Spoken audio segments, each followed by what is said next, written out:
families, creating a lifetime of memories. Sadly, some families are denied these important moments due to the sad practice of alienation. These are families divided. Hello, everyone, and welcome to this week's edition of Families Divided TV. In this week's edition, Dr. Jennifer Harman will be speaking with Dr. Colleen Murray regarding some research she is doing on structured intervention for severely alienated children. This is something we need to know much more about, and Dr. Harman brings us much knowledge in this segment.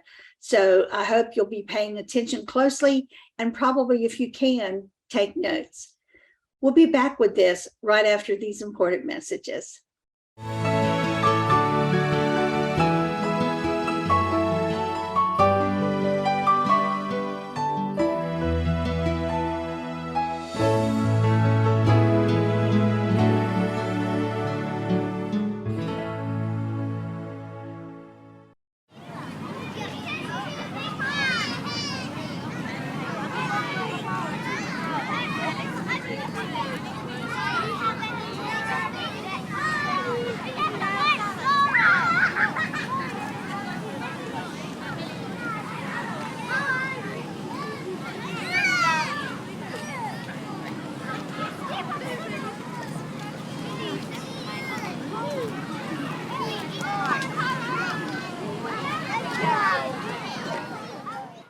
Hello, and welcome to this month's panel of Families Divided.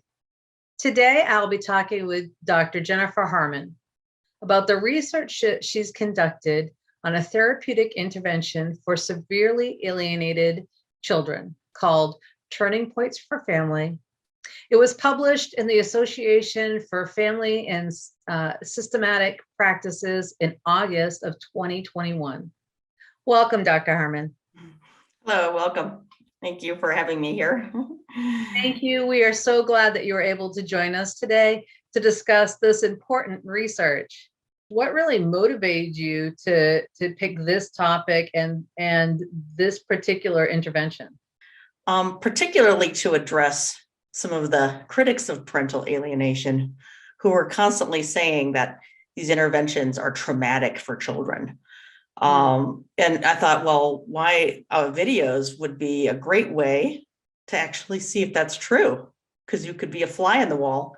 It's like looking through a one-way mirror and witnessing what's actually happening in real time because it was recorded, right? So I had agreed to work with her on trying to find a way to use those videos and to kind of at least address that question.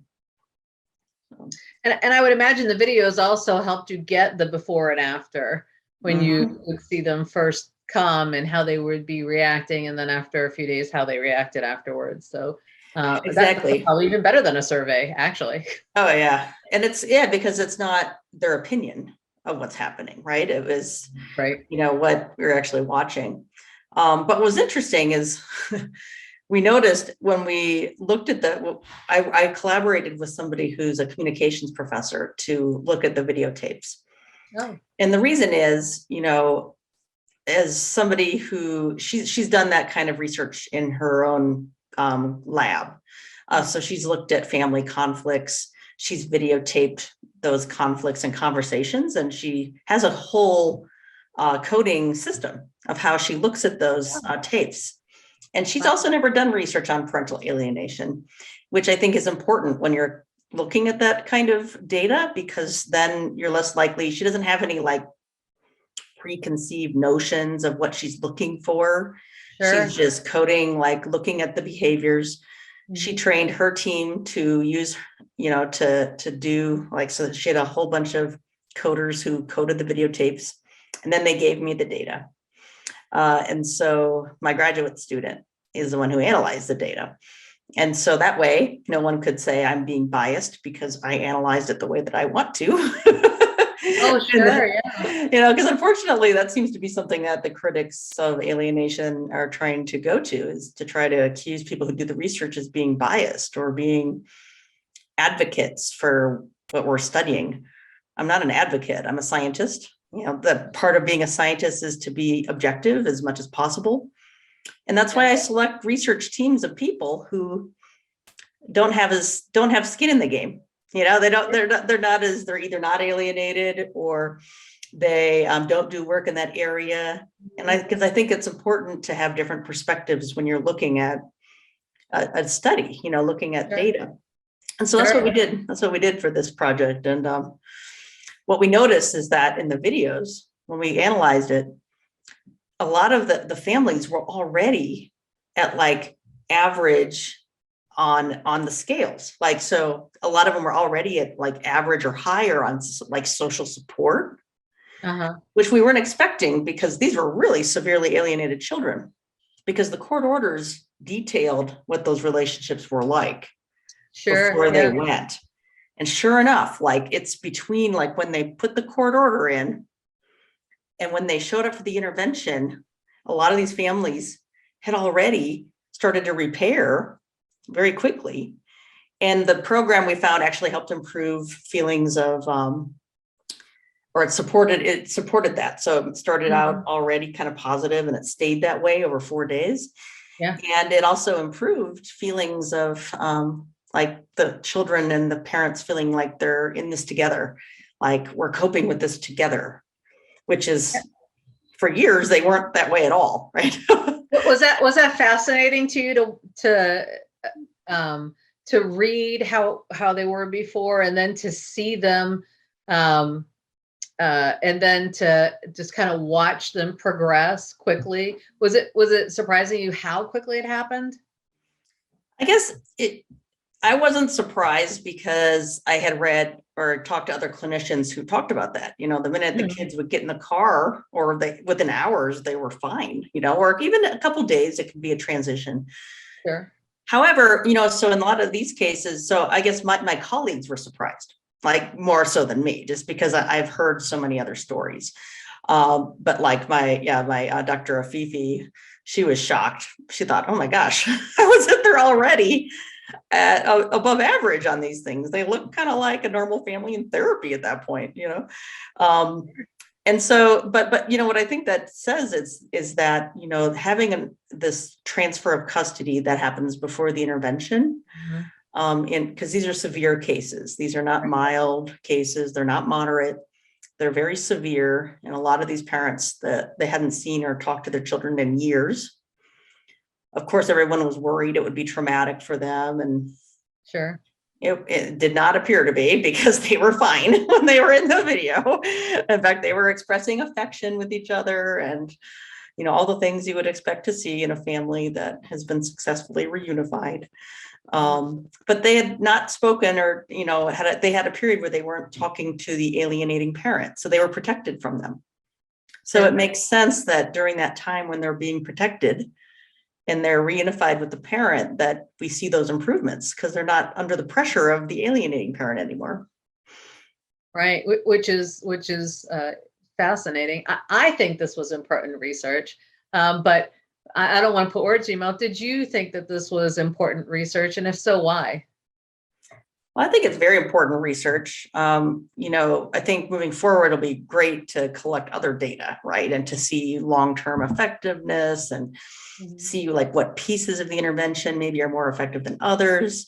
We don't know a lot of those things because that requires a lot more intensive evaluation, right? Sure. But I think it's really important because it does address and adds to the research we have so far on these programs that they're not traumatizing to children. Everyone says they are, like Jean Mercer has said that they are. And then if you watch these videos, those kids do not appear traumatized at all. Other people like Joanna Silberg have claimed that.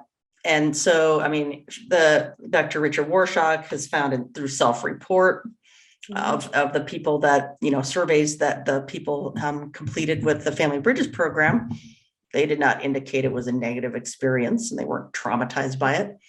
Dr. Kathleen Rie in her program for Family Reflections out of Canada, she reported the same thing, that it wasn't traumatic for these children.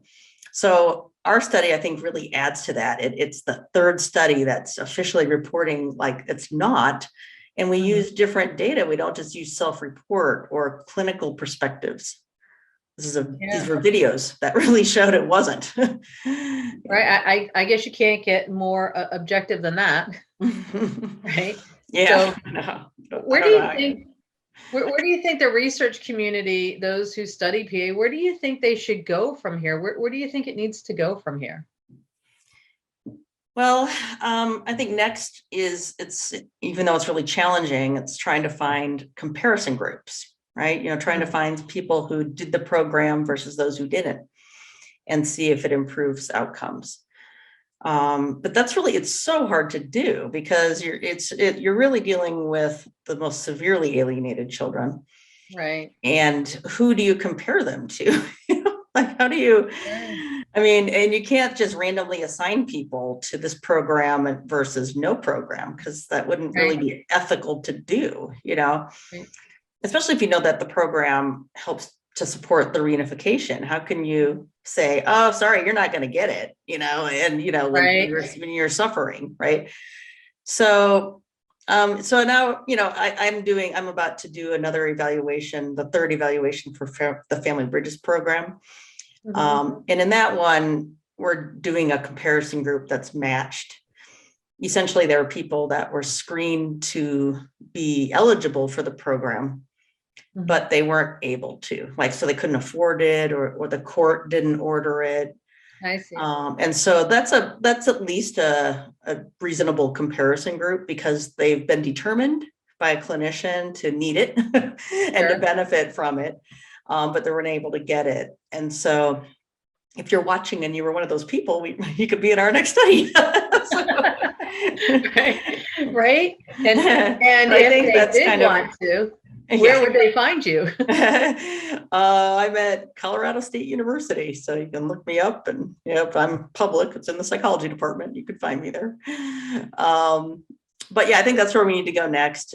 And then hopefully, when we start showing comparisons and outcomes of children like that, then we can hopefully start maybe getting some, developing protocols that are modeled on those basic principles of all these programs that we know work. They can kind of inform guidelines for practitioners working with these children that are based on evidence, not opinions of clinicians who don't work with severely alienated children, which is what we sadly find with a lot of the guidelines out there. They're based on their clinical experience and not on research. But this is why we need more and more research, so we can have evidence-based practices like the Turning Points for Families program. It's evidence-based. Yes. Oh, absolutely. I agree. So what would you like our audience members to take away from this discussion that we're having today about the research and about where the scientific community is headed? Well, research is exploding right now, luckily. I don't want to over exaggerate it, but it is. It's been accelerating a lot, and not just in the United States. There's people doing research all over the world, including Brazil, but a lot of people don't know about that research because it's published in Portuguese. And so, there's a lot of great research that's happening, a lot of quantitative, like with statistics, and then there's also a lot of qualitative research, which is more descriptions of what people are experiencing. So we're seeing a lot of growth in that, and we're really understanding a lot better today. And in my colleagues, we estimate that about 40% of what we know today has been published since 2016. Wow. So only in the last 4 years. So if you think you know alienation, you may not know a lot, because we've learned a lot. And that's just based on research. That's not based on opinions. But you'll probably notice that there's a lot of publications out there that are opinions. But that's not research, so, even, you can count a case study as data, somebody writing about a patient that they have. Sure. But a lot of what you normally see is people writing about just their opinions on other people's opinions. And that's not science. And so I think we're making a lot of advances. I think coinciding with that, though, you're probably noticing there's a lot of misinformation that's also coming out because of the advances that we're making. And so it's kind of like any scientific field. We have critics, just like climate science has critics, just like, I mean, you name it, if you think about the cigarette industry for years, they kept saying, no, it doesn't cause cancer, because they have lobbyists who sit there and say it doesn't. Right. We're running into the same problem here. And I think it's only going to get worse before it gets better. But what do you think the sudden boom, if you would, in the research area, what do you think that's accounted? How do you account for that? I think that, as science accumulates and we start to get more understanding of it, it helps us form more hypotheses and other things. And then I think lately there's just a lot more clinicians and other people working with families who realize that they should publish or work with people to publish what they're seeing and what's happening in their clinic, because they see the value of it. So I think that's contributing. Because these cases, they're heavily embroiled, mostly a lot of them in the legal system. Yeah. And so in clinical cases, it's hard because they're private, right? There's privacy issues with records. In courts, they're not. That's not private, really, usually. So, right. So it's. I think we're getting smarter about how we identify samples. I think that we're getting better with measurement, and once we have better measurement, like of really understanding how to tell the difference between an alienated child versus a child who's been neglected. Sure. We have good measures for that now. And because of that, it makes doing the research easier, right? Because you can really say, hey, I know that this child's alienated. Right. And here's how I know. And rather, because then it'd be hard. Otherwise, people have had a hard time publishing, I think, because people Sure. say, how do you know? But I think we're at a point now where we have some scientific precision and we have easier ways of doing the work.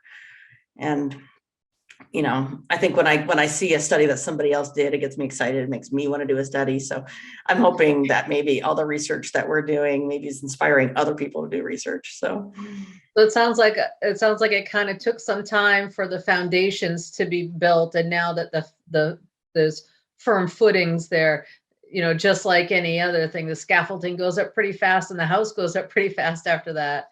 Oh yeah, absolutely. I love that analogy. In fact, that's a book. We have a book chapter, or wait, not a book chapter. Sorry. I have an article that hopefully will be published soon, where that's exactly what we talk about and that's the normal progression of any scientific field. You start off with just kind of getting an understanding of the landscape. How common is this problem? Who does it affect? What are the kind of limits of, how do we tell the difference between people who have this problem versus don't?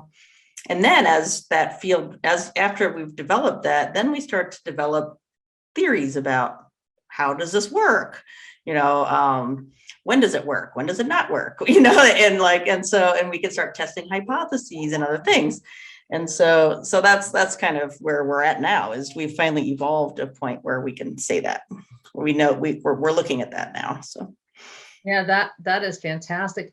What do you think accounts for the naysayers or the pushbacks? Like, you would think in a field where we're talking about children and the generational outcomes, if you will, that will happen because of the stunted emotional growth and the lack of attachment and all of that foundation. But what do you think accounts for this pushback to say this isn't really happening when you see it right in front of your face? Mm-hmm.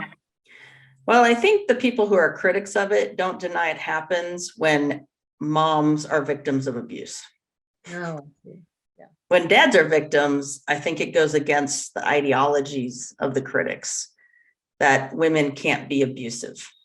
That's really what it boils down to. That's kind of what I've settled on after all this time. And so as a consequence, they don't want to kind of recognize that it's a thing, even though what we're talking about is the weaponization of children by an abusive person. That's all this is. And what we study is how it affects kids to be weaponized. Sure. And we call it alienation. But because we're not studying it and talking about it as male perpetrators all the time and female victims all the time. That's where I think the biggest pushback is coming from. But yet, if people could just see that we're talking about the same thing. But Sure. I think it's when we talk about it in a gender neutral way, that doesn't sit well with their experience or what they believe. Do you think over time, kind of like I remember back in the late 80s, early 90s, we kind of had this like sudden outbreak of teachers, female teachers victimizing male students. And we were all kind of like taken aback by that to say, oh, what's happening? Do you think it'll kind of be like that? Because now we go, oh, no, of course, yes, anybody could be a sexual perpetrator, of course. Right. Do you think something like that it's just gonna have to be a constant, like, no, this is happening, this is happening, this is happening? I'd hope. I mean, yeah, we see patterns of this where it kind of swings back and forth, and it just seems like right now it's really swinging really far to this extreme view of that violence is always gender-based violence, and it ignores the fact that there's violence in same-sex relationships, or that men can be victims, and Sure. especially it ignores national statistics about abuse that we know that men and women are similarly proportionately affected by domestic violence in all its forms. So, I think it's different in other countries. Like if we go to other countries like Ethiopia or something where they have a lot of gender-based violence. So I think it's very different there, but not in, like Dr. John Archer has found, not so much in westernized countries like the United States or Canada, Australia, the UK, or Scandinavia. There you don't see the same gender differences in the gender-based violence, even though it does exist. It's a small proportion of the other kinds of violence that we have in our society. Yeah, But I do find that when I'm in court, it's easier if I frame the conversation in one that people are familiar with in the juvenile courts by framing it from a perspective of family violence, because we have a foster care system. Right? And so, there's lots of children that get taken away from their parents who happen to be female because they've been abused. Yep. So I kind of reframe it in that perspective. And then sometimes it's almost like an aha moment, like, oh yeah, of course. And people are always shocked, but I'm like, why? We know that women and men can be very violent and be very aggressive.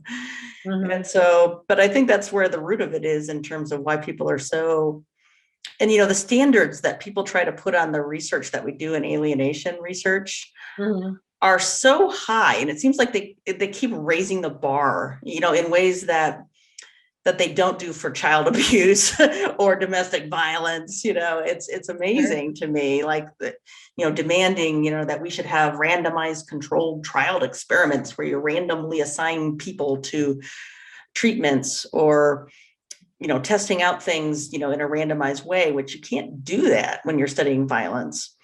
Right. But it's a weird standard to say that because our research doesn't do that our research is not good.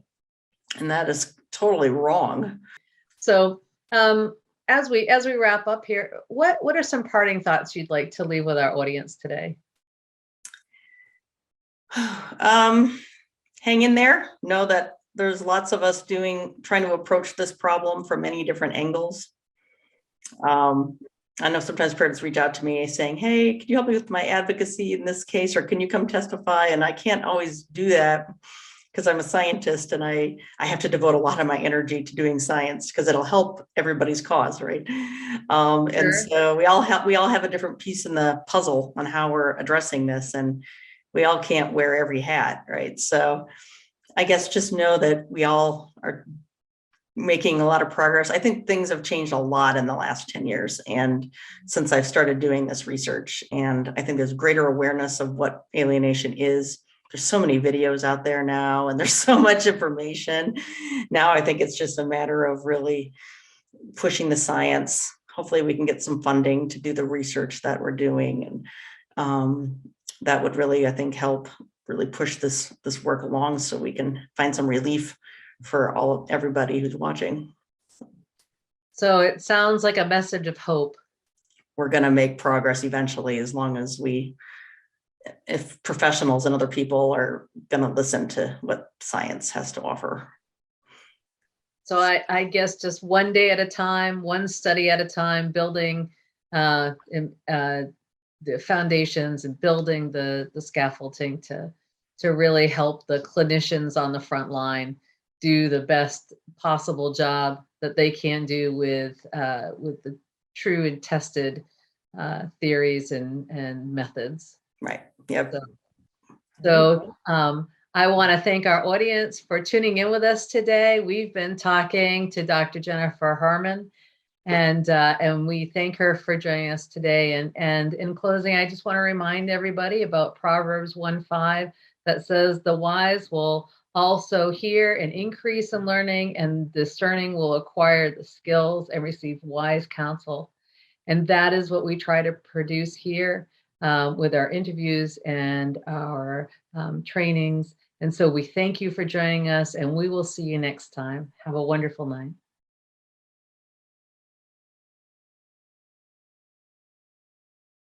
This is a huge happening for us to be able to have a program where we can really discuss alienation and reach out to so many more people.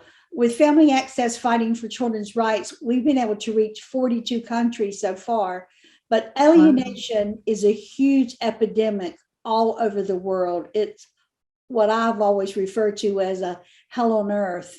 And it's exactly what it is with family. So we're really thankful and blessed that we'll be able to have this opportunity here to bring more people in the awareness of alienation and teaching them and educating them. Don't forget to subscribe to the Families Divided TV YouTube channel. There you'll find all of the past episodes of Families Divided, plus more exclusive content on parental and grandparent alienation. When you subscribe to the YouTube channel, you'll receive notification when new content becomes available. Join us on next week's episode of Families Divided, when Dr. Colleen Murray speaks with attorney Brian Ludmer and retired Israeli judge Philip Marcus on the subject of parental alienation and the law, nationally and internationally.